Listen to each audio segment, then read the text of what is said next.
World radiologist दिवस पर आज हमारे साथ है सुप्रसिद्ध रेडियोलॉजिस्ट डॉक्टर जितेंद्र साहू, जिन्होंने रेडियोलॉजिस्ट दिवस पर शरीर में होने वाले बीमारियों पर और शरीर में होने वाले रोगों संबंधित किस तरह से रेडियोलॉजी और रेडियोग्राफी द्वारा निरीक्षण कर पता लगाया जाता है, इस बारे में बताया। शरीर के भीतर किसी भी तरह के रोगों को पता लगाना अब आसान हो गया है।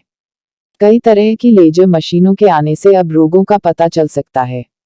शरीर के अंदर पनप रही बीमारी और जल्द उसका इलाज संभव है, क्योंकि अब शरीर को रेडियोलॉजी, रेडियोग्राफी के दौरान देखा परखा जाता है और चिकित्सक को उसकी जानकारी दी जाती है।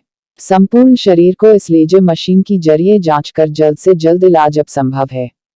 आइए मिलते हैं और भी कई बातों को हर संभव जानने के लिए डॉक्टर जितेंद्र साहू से। नमस्कार, मैं डॉक्टर जितेंद्र साहू, मैं रेडियोलॉजिस्ट और फीटल मेडिसिन स्पेशलिस्ट करके आदिशक्ति इमेजिंग सेंटर और नागपुर फीटल मेडिसिन सेंटर में कार्यरत हूँ। आदिशक्ति इमेजिंग सेंटर मेरा खुद का सेंटर है और मैं इसमें पिछले 17 सालों से सर्विसेज दे रहा हूँ। और नागपुर फीटल मेडिसिन सेंटर एक स्पेशलिटी यूनिट है जिसको हमने चालू किया है पिछले 2 साल पहले, और जिसमें हम डेडिकेटेड फीटल मेडिसिन की सर्विसेज दे रहे हैं। रेडियोलॉजी ये शुरुआत हुई थी, रोएंटगन ने एक्सरे की डिस्कवरी की थी, तो एक्सरे की डिस्कवरी एक्सीडेंटल हुई थी और उसके बाद से रेडियोलॉजी मेडिकल फील्ड में यूज करना चालू हुआ एक्सरे के रूप में। और धीरे धीरे इसमें एक्सरे के बाद में सोनोग्राफी, एमआरआई, सीटी स्कैन और ये सारी चीजें जुड़ती गई और ये एक विस्तारित रूप में एक रेडियोलॉजी का रूप हम आज देख रहे हैं।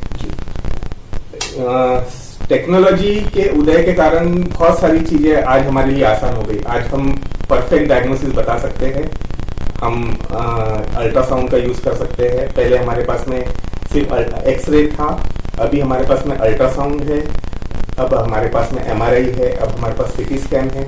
इसके अलावा हमारे पास में इंटरवेंशनल रेडियोलॉजी की नई ब्रांच है जिसको यूज करके हम बहुत सारी बीमारियों का इलाज भी कर पाते हैं।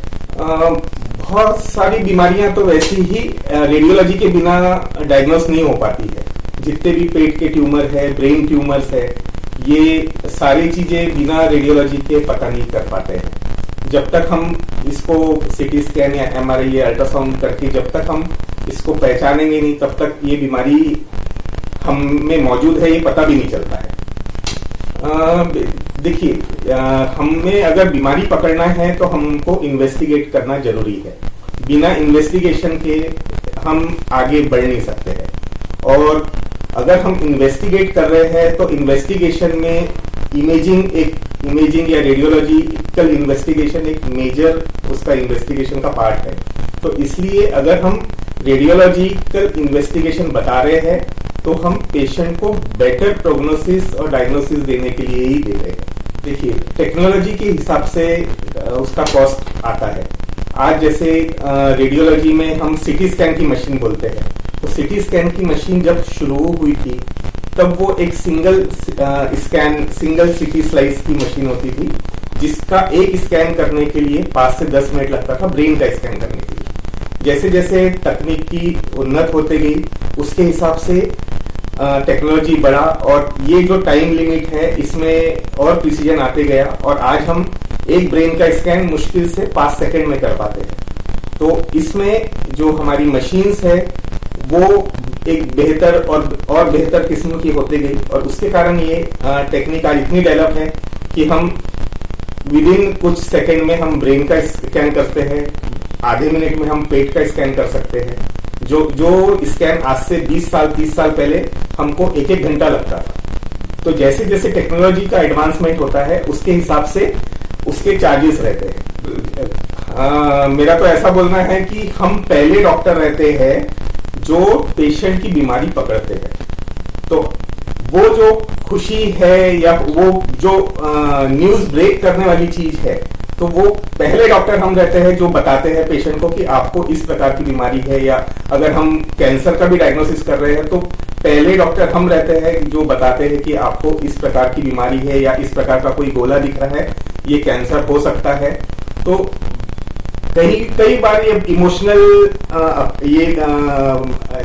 समय भी आया है कि पेशेंट की बहुत ज्यादा एक्सपेक्टेशन है, सडनली उसके सामने हम एक अप्रिय न्यूज हम उसके सामने दे रहे हैं, लेकिन बहुत बार कुछ खुशी वाली चीजें भी हम दे सकते हैं। बहुत दिन से अगर कोई पेशेंट अगर 5 साल और 8 साल से कोई प्रेगनेंसी नहीं कर पा रहा है, वो पेशेंट जब हमारे पास में अल्ट्रासाउंड मशीन के नीचे आता है और हम उसको बताते हैं कि आप प्रेग्नेंट हो, तो वो जो खुशी मिलती है और वो खुशी में वो पेशेंट के साथ में हम जो साथ में उसकी खुशी शेयर करते हैं, वो सबसे बड़ा सुख रहता है।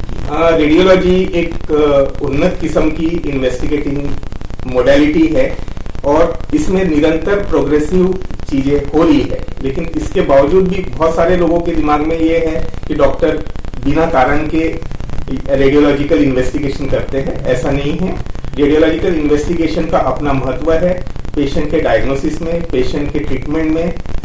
बिना रेडियोलॉजी के हम 1 इंच भी आगे नहीं बढ़ सकते हैं आज के जमाने में। तो इसलिए रेडियोलॉजी और डॉक्टर्स के ऊपर में विश्वास रखना आपका जरूरी है। आदिशक्ति इमेजिंग सेंटर ये मुख्यतः सिर्फ सोनोग्राफी सेंटर करके डेवलप हुआ है। इसमें रूटीन से और एडवांस स्कैनिंग होती है अल्ट्रासाउंड के द्वारा, और इसमें फिटल मेडिसिन की स्पेशलिटी सर्विस भी दी जाती है। फिटल मेडिसिन की स्पेशलिटी सर्विस के तौर पे ऑब्स्टेटिक स्कैन्स यानी गर्भवती महिलाओं की जो जांच होती है उसका ये एडवांस सेंटर है। और अगर गर्भ में कोई बच्चे में कुछ विकार है तो उसको पता करने का भी हमारे पास में जरिया है। हम सोनोग्राफी में देखते हुए अगर कुछ उसमें बच्चे में विकार नजर आता है तो उसकी आगे की टेस्टिंग के लिए हम गर्भजल परीक्षण या कोरियन सैंपलिंग ये भी करते हैं, जिससे बच्चे के आनुवंशिक विकारों का हम पता कर पाए। अगर बच्चे में सिकल सेल की बीमारी है, अगर माँ बाप में सिकल सेल की बीमारी है, तो वो बच्चा सिकल सेल से पीड़ित है क्या, थैलासेमिया से पीड़ित है क्या, ये सारी चीजें भी हम जांच के द्वारा पता करके बता सकते हैं।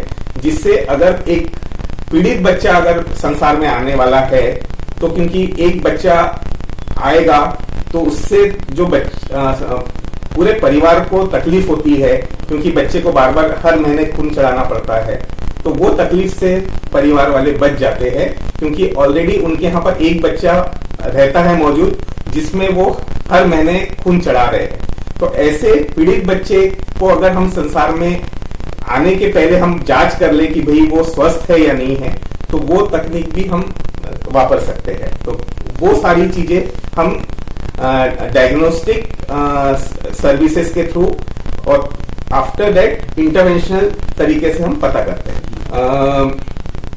आदिशक्ति इमेजिंग सेंटर की वेबसाइट है, आदिशक्ति इमेजिंग के अपने फोन नंबर्स है, और आप गूगल करेंगे तो सारी इंफॉर्मेशन आदिशक्ति इमेजिंग सेंटर के बारे में मिल जाएगी। मेरा आदिशक्ति इमेजिंग सेंटर ये मेन रोड पिंकी बाजार नागपुर में सिचुएटेड है।